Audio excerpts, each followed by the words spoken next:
Reserve seat से जीत के तो जाते हैं, लेकिन वहां गूंगे बहरे बन के बैठ जाते हैं। आपकी बात में काफी हद तक सच्चाई है, लेकिन आपके जो छोटे आने वाले भाई हैं ना, हम जैसे जो आ रहे हैं, वो बोलते भी हैं और अपनी बात को मनवाना भी जानते हैं।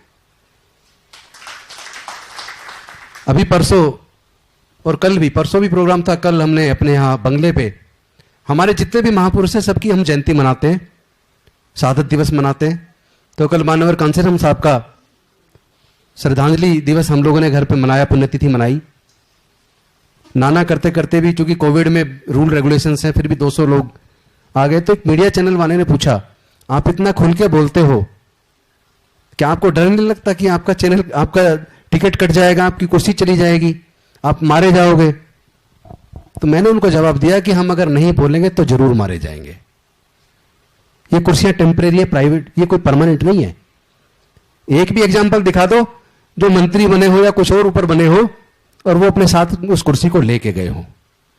एक भी एग्जाम्पल दिखा दो जिसने जिंदगी भर पैसा कमाया हो और मरने के साथ उस पैसे को साथ लेके गए हो।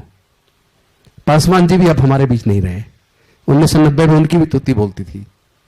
मैं उस घर में दीपक जलाने चला हूं जहां सदियों से अंधेरा है। वो दीपक तो शायद नहीं जल पाया, घर में चिराग जरूर पैदा हो गया।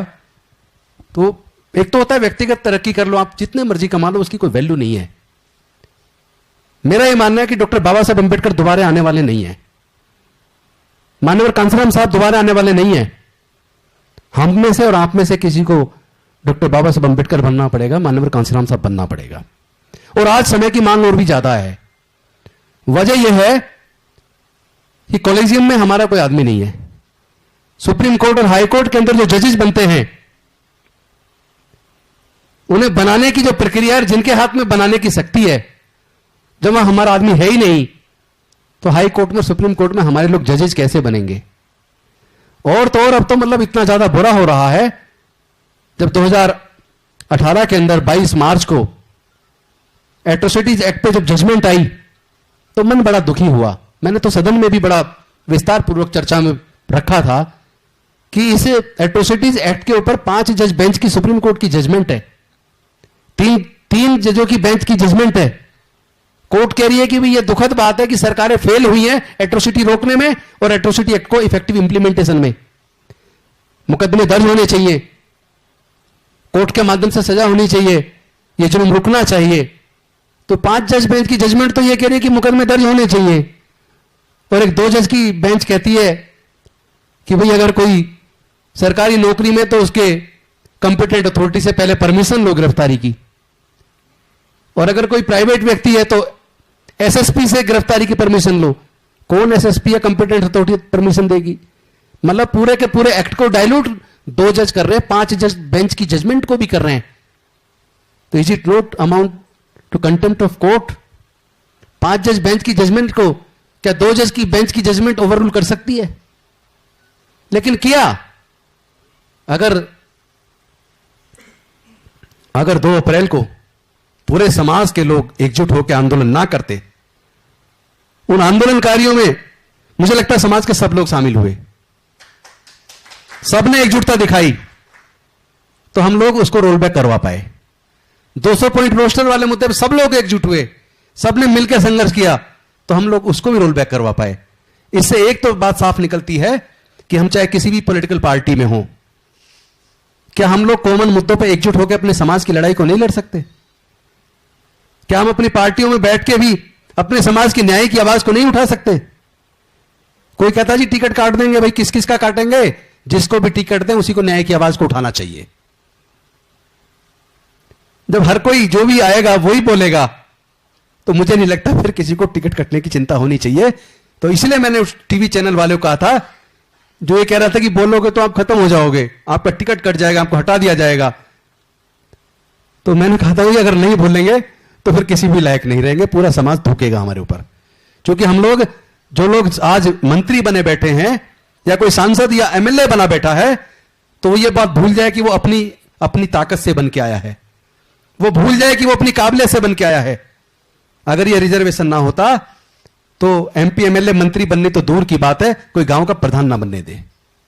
दिल्ली के अंदर दिल्ली बार काउंसिल है, जिसमें हम लोग रजिस्ट्रेशन कराते हैं वकील बनने से पहले, फिर वकालत का लाइसेंस मिलता है। भानु प्रताप जी मेरे मित्र हैं और हम लोग शुरू से संघर्ष में साथ रहे। समता सैनिक दल में हमने बाबा साहेब की सेना में वर्दी पहन के काम किया। मानवर कांसीराम साहब के साथ वॉल राइटिंग की रात रात कहां कहां नहीं घूमे। तो उस संघर्ष से मैं एक बात तो कह सकता हूं कि बार काउंसिल में 25 लोग हैं, हमारे यहां दिल्ली बार काउंसिल में 25 लोग हैं। चूंकि हमारा रिजर्वेशन नहीं है, आज तक का इतिहास है, एक भी शेड्यूल कास्ट बार काउंसिल का चुनाव नहीं जीत पाया। यह मैंने एग्जाम्पल इसलिए दिया है, बहुत से लोग कहते हैं कि मैं अपनी काबिलियत से मंत्री बनाऊं, एमएलए बनाऊं, एमपी बनाऊं। 25 में एक आदमी नहीं जीता पा रहे हम, जबकि कम से कम 8-10 हजार वकील तो हमारे लोग होंगे। एक नहीं जीता पाए आज तक। यानी यह सीधा सा एग्जाम्पल है कि अगर यह रिजर्वेशन खत्म हो जाए तो शायद एक एमएलए बनाना बड़ा मुश्किल हो जाएगा। इसलिए हम लोग को समझना चाहिए कि we are representing to the society in the assembly और इन द लोकसभा, और वहां हम रिप्रेजेंट करने की बजाय हमारे समाज के हक और अधिकारों का कत्ल होता रहे, या वहां संसद में ऐसे विधेयक पास हो जाएं, ऐसे बिल पास हो जाएं जो हमारे ही समाज का नुकसान करते हों, और हमारे चुने हुए प्रतिनिधि वहां सांसद बन के चुप बैठे रहें, ऐसे बने रहने से तो मर जाना बेहतर है। ऐसे मंत्री बनने का कोई फायदा नहीं कि आप उसी कैबिनेट में हो और उसी कैबिनेट के अंदर प्रस्ताव आया, कैबिनेट में आपके हक अधिकार को खत्म करके प्रस्ताव पास कर दिया, तो फिर आप उस कैबिनेट में कर क्या रहे हो? क्या आपको अपने, चूंकि आप रिप्रेजेंट कर रहे हो, आप रिजर्व सीट से जीत के आए हो, यह आपका मोरल दायित्व भी है, सामाजिक दायित्व भी है, कॉन्स्टिट्यूशनल ड्यूटी भी है कि आप अपने समाज के हक और अधिकार की बात तो मजबूती से रखो। तो चूंकि सब लोग काफी मेरे ख्याल से लंबे समय से बैठे, मैं नहीं चाहूंगा कि मैं लंबा भाषण दूं, मुझे वैसे ही उन्होंने कहा 2 मिनट आपको दे रहे हैं, तो मैं अपनी बात को छोटा करता हूं एक निवेदन के साथ। हम लोग मान्यवर साहब से बचपन से सुनते आए, हम 85% हैं, हम हुक्मरान हमें बनना चाहिए। हम 85 की बात करते रहे पर कभी 85 बन नहीं पाए। हमारे 85 में से लोग उस 15 के साथ जाके खड़े हो जाते हैं, वो 15 वाला 85 हो जाता है, हम 15 रह जाते हैं, और वो बुरे कर्म करके फिर जीत जाता है। चुनाव के टाइम पे वो कोई धर्म की कोई चिंगारी छेड़ेंगे, या कोई बॉर्डर पे कोई चिंगारी छेड़ेंगे और हमारे पूरे वोट को लूट के ले जाएंगे। मुझे लगता है हमें अपने लोगों को जागरूक करना चाहिए, और हम अगर कहीं लैकिंग कर रहे हैं, कहीं नुकसान हो रहा है, तो इसलिए हो रहा है हम शायद कोई कैडर कैंप स्थापित ना कर पाए। बामसेफ के कैंप लगे, 3 दिन का लग गया, 4 दिन का लग गया, 2 दिन का लग गया। समता सैनिक दल का 2 दिन का कैंप लग गया, 3 दिन का लग गया। उससे ट्रेंड जो वॉलंटियर निकल के आता है वो इसलिए नहीं आ पा रहा है कि परमानेंट कैडर सेंटर नहीं है हमारे। हमें अपने समाज के बहुजनों के कैडर सेंटर स्थापित करने पड़ेंगे, जहां उन्हें पूरा लेके तथागत बुद्ध से मानवर कांसीराम साहब तक जितने भी हमारे महापुरुष हुए, उनका जो जीवन संघर्ष है, उस जीवन संघर्ष को कैडराइज करके अपने लोगों को तैयार करके निकालना पड़ेगा। क्योंकि उनके लोग तो आरएसएस का 7 दिन का कैंप करते हैं, फिर 15 दिन का करते हैं, उसको प्रथम वर्ष बोलते हैं। उसके बाद फिर 1.5 महीने का नागपुर में करते हैं, उसको द्वितीय वर्ष बोलते हैं। उनमें से कुछ लोग छटते हैं, उनका फिर 1.5 महीने की और ट्रेनिंग होती है, और वो लोग फिर जिलों में जाते हैं, प्रदेशों में जाते हैं, तो प्रचारक बनते हैं। वो अपने समाज का, अपने मिशन मूवमेंट को जानते हैं, क्योंकि वो ट्रेंड होके आए हैं। हम लोग अपने बुजुर्गों के भाषण सुन सुन के नेता बने हैं, हम ट्रेंड नहीं है, कैडराइज नहीं है। मुझे लगता है ये हमारा जो पार्ट है वो नेगेटिव पार्ट है, जिस पे हमें काम करने की जरूरत है। हमें स्थायी तौर पे अपने कैडर स्थापित करने पड़ेंगे, अपने लोगों को अपने समाज का गौरवशाली इतिहास बताना पड़ेगा, अपने महापुरुषों के जीवन संघर्ष को पढ़ाना पड़ेगा। क्योंकि जो कौम इतिहास नहीं जानती वो कभी इतिहास बना नहीं सकती। और दूसरा, ये जो हम 85 करते हैं, इस 85 को 85 वास्तव में बनाना है। अभी तो हम अपने अपनी जाति पे घमंड कर रहे हैं। कोई लिख रहा है बोर्ड पे दी ग्रेट चमार, क्या मतलब है भाई? जब हम अपनी अपनी जाति बनाई किसने है भाई? जिसने जानबूझ के चतुराई से हमें छोटी छोटी जातियों में बांट के हजारों वर्षों से हमारे ऊपर शासन किया है, उसने जाति बनाई। अब हमें जब समझ आ रही है कि ये जातियां उसने बनाई हैं, हमारा खून एक है, तो अब हमें कम से कम जाति खत्म करने पे काम शुरू कर देना चाहिए। हमें आपस में रोटी बेटी करना चाहिए। जब हम अपने अंदर की जातिवाद को खत्म करेंगे, रोटी बेटी का रिश्ता करेंगे, फिर धीरे धीरे बहुजन बनेगा, तब 85 होगा। और जिस दिन हम 85 हो गए, उस दिन हमें किसी से लड़ने की जरूरत नहीं है। अपने हक अधिकार के लिए किसी को लाठी चलाने की जरूरत नहीं है। डॉक्टर बाबा साहेब अंबेडकर जी से सीख लेनी चाहिए।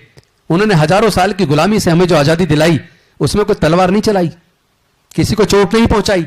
उन्होंने अपनी विद्वता से, अपनी कलम से, अपनी काबिलियत से, अपनी योग्यता से अंग्रेजों को कन्विंस करके हमारे समाज के हक अधिकार